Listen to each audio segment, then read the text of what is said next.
पराठे बनवताना तुम्ही पण ही ट्रिक जर वापरली ना, तुमचे पराठे पण अगदी मऊ होतील.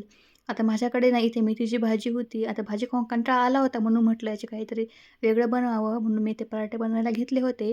त्यासाठी ना मी इथे मिरची, लसूण आणि जिरं यांचं बारीक वाटण करून घेतलं होतं. येथे मी 2 वाटी गव्हाचं पीठ आणि 1 वाटी डाळीचं पीठ घेतलेलं आहे. त्यानंतर त्यामध्ये ना चिरलेली मेथीची भाजी टाकली आणि आपण जे वाटण बनवलं होतं ना, ते त्यामध्ये ॲड केलं. थोडीशी हळद, चवीपुरतं मीठ, बारीक चिरलेली कोथिंबीर आणि हे सगळं ना मिक्स करून घ्यायचं. आणि त्यानंतर ना खूप सारे पांढरे तीळ मी यामध्ये वापरले आहेत आणि हे सगळं मिक्स करून घेतल्यानंतर ना कोमट पाण्याने हे पीठ मळून घ्यायचं, जेणेकरून ना तुमचे पराठे आहेत अगदी मऊ होतील. आणि 10 मिनिटे ना हे असंच ठेवून द्यायचं, जेणेकरून पीठ छान भिजेल. तोपर्यंत मी इथे शेंगदाण्याची चटणी बनवून घेतली होती. त्यासोबत खाण्यासाठी तुम्ही इथे दही पण वापरू शकता याच्यासोबत खायला.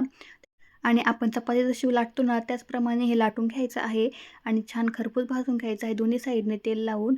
आणि तयार आहे तुमचा मेथी पराठा. बरं, आता मेथी पराठे तर मी बनवले होते, पण हे बनवता एवढा सगळा पसारा पण करून ठेवला होता किचनवर. पटकन हे सगळं आवरून घेतलं आणि अजून नवीन रेसिपी बघण्यासाठी फॉलो करा. तर आजसाठी एवढंच. भेटूया पुढच्या ब्लॉगमध्ये. तोपर्यंत बाय बाय.